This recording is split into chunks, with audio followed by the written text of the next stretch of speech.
કમળવીણ ભારત કિયો અને દેહવીણ દીધા દાન, વાળા એ વિધાન આજ ચાપા કોને ચડાવી।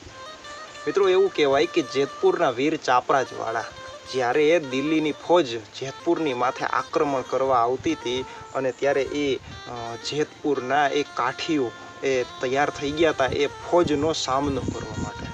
અને એ બાજીક બોલતી હતી એ યુદ્ધની કે માથા વગરના ધડ અને ધડ વગરના માથા અને હુંઢું વૈનાના હાથી ને હાથી વૈનાની હુંઢું, જાણે એ રણમાં હાહાકાર મચી ગયો હતો।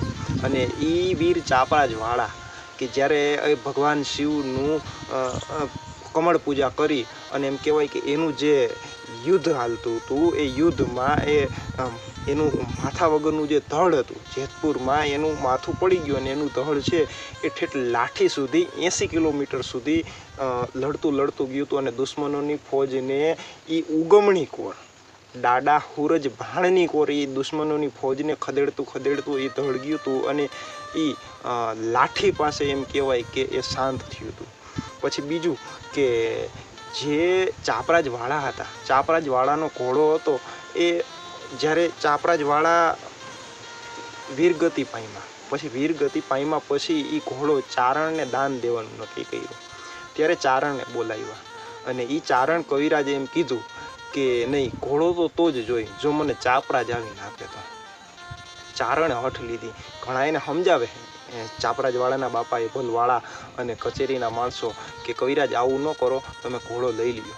ત્યારે એમ કહેવાય કે એ વીર ચાપરાજવાળાના એ જે જગ્યાએ શહીદ થયા હતા, વીરગતિ પામ્યા હતા, એ જગ્યાએ એ કવિરાજ જાય છે અને ત્યાં એને જઈને પ્રાર્થના કરે છે, ચાપરાજને બોલાવે છે અને એમ કહેવાય કે ચાપરાજ સ્વયં ત્યાં પ્રકટ થયા અને એમ કીધું તું કાંઈ વાંધો નહીં કવિરાજ, કાલ સવારનો પોર ઉગે એટલે તમે કચેરી ભરી અને ઘોડો તૈયાર કરીને રાખજો, હું તમને ઘોડાનું દાન આપવા આવીશ।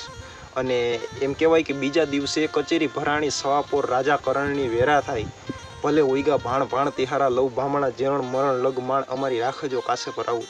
પછી એ એમ કહેવાય કે સૂરજ નારાયણ કોર કાઢે અને એના જે કિરણો હતા એ કિરણોમાંથી એક તેજસ્વી પુરુષ આવે છે અને એ ઘોડાની લગામ ઝાલી અને એ ચારણ કવિરાજના હાથમાં દે છે।